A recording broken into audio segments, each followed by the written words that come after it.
Hello friends, जय श्री कृष्ण। आज की कहानी में आपका स्वागत है। एक जंगल में बहुत से चंदन के पेड़ थे। उन्हीं में से एक पेड़ पर एक अजगर रहता था। अजगर को चंदन के पेड़ की महक बहुत पसंद थी। एक दिन अजगर पेड़ से लिपट कर सो रहा था। उसी पेड़ के ऊपर की टहनी पर एक चिड़िया ने अपना घोंसला बना रखा था। चिड़िया के दो छोटे बच्चे थे। चिड़िया अपने बच्चों को खाना खिला रही थी। तभी उसके बच्चों के चहचहाने की आवाज से अजगर की आंख खुल गई। उसने चिड़िया से कहा, अरे चुप करो, इन बच्चों को चैन से सोने भी नहीं देते। चिड़िया बोली, अजगर भाई, सोने के लिए तो रात बनाई गई है। दिन में सोने से अच्छा है आप जाकर कोई काम करो। यह सुनकर अजगर कहने लगा, तूने कभी अजगर को काम करते देखा है? हम तो ऐसे ही पड़े रहते हैं। कोई शिकार फंस गया तो उससे हमारा 10 दिन का भोजन हो जाता है। यह सुनकर चिड़िया को थोड़ा सा डर लगा। भाई, तुम कहीं मुझे और मेरे बच्चों को खाने की तो नहीं सोच रहे हो? अजगर यह सुनकर हंसने लगा। उसने कहा, अरे तुम्हें खाने से मेरा क्या पेट भरेगा? वैसे भी मैं इतने छोटे जानवर का शिकार नहीं करता।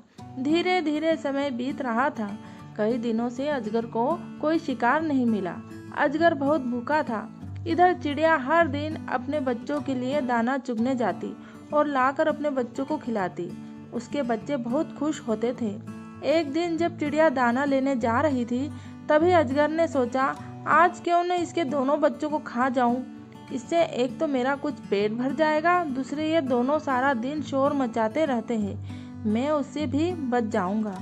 अजगर धीरे धीरे पेड़ की ऊंची डाली की ओर चढ़ने लगा।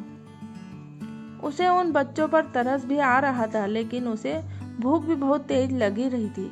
दोनों बच्चों ने जब अजगर को देखा तो दोनों सतर्क हो गए। अजगर जब सोता था तब चिड़िया ने अपने दोनों बच्चों को सिखा दिया था कि यह आलसी अजगर कभी भोजन न मिलने पर तुम्हें खाने का प्रयास कर सकता है। इसीलिए तुम दोनों को आना चाहिए। दोनों बच्चे बस मौका ढूंढ रहे थे।